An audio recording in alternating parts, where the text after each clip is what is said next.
Давайте вам измерю пульс. Да. Вы себя чувствуете хорошо? Отлично. Все хорошо, да? Да. Вы должны представить, как вы отдаете весь негатив этой воде, да? Принимаете весь позитив и быть благодарны этой водичке. На самом деле она приведет вас к успеху, то есть к вашему здоровью. Да. În sala de băi a sanatoriului din Cahul stă un miros înțepător de sulfură de hidrogen și iod, adie de la apa minerală extrasă de la o adâncime de 560 de metri. Conține sulf 49-79 mg pe litru, este destul de sărată, 72 de grami pe litru, conținut de iod 22 de mg. Tratăm cu succes mult tip de maladii, precum maladiile aparatului locomotor, toată gama de maladii, sistemul nervos central și periferic, sistemul cardiovascular, bolile de piele și bolile ginecologice. Timpul ședinței este de 10-15 minute.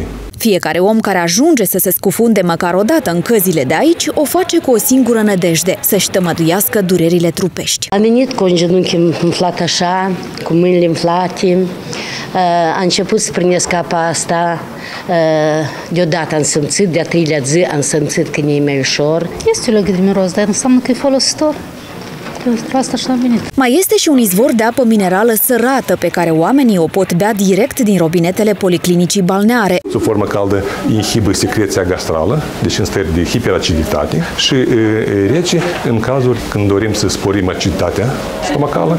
La o distanță de câteva cartiere de sanatoriu se găsește lacul Sărat, mai bine zis, ce a mai rămas din el. Prin anul 1983 a fost lăsat practic în voia sorții, întrucât în acea perioadă apăruse sanatoriul Nufărul Alb, care avea propriile sonde de apă curativă. Autoritățile locale au decis să repare greșeala fostelor conduceri și să reabiliteze ceea ce pe timpuri ademenea în orașul Cahul mii de turiști din tot spațiul ex-sovietic și nu numai. Vineau oameni de la nu de prin Moscova veneau, din orice caz veneau așa la cu... Noi ne râdem încă niște babe cu niște deșele așa.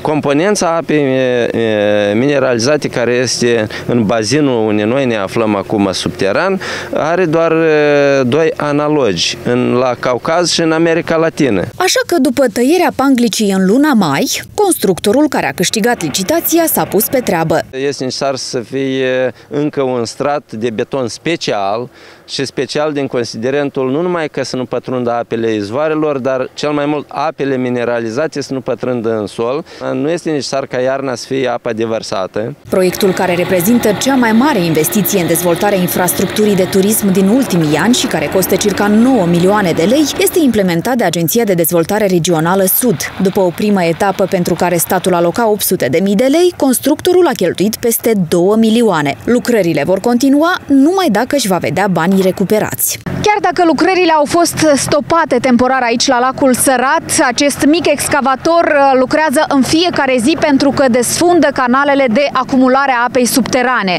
Timp de 24 de ore, nivelul apei ajunge și la 20 de centimetri. Permanent apa se evacuează la fiecare jumătate de oră, pompa, iată, pe aici se evacuează. Până se va începe tehnologic deja betonarea laterală, să zicem așa, pe pantă.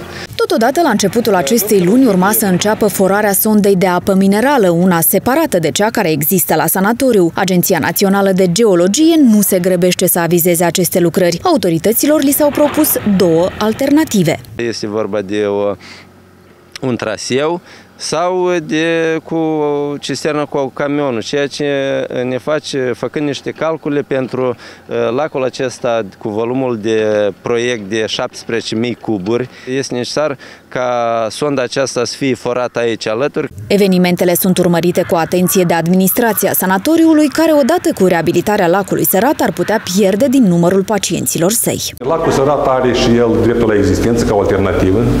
Cândva istoria Cahului este legată de anume de acest lac Sărat renumit, dar numai după principiul medicinii, deci dozarea.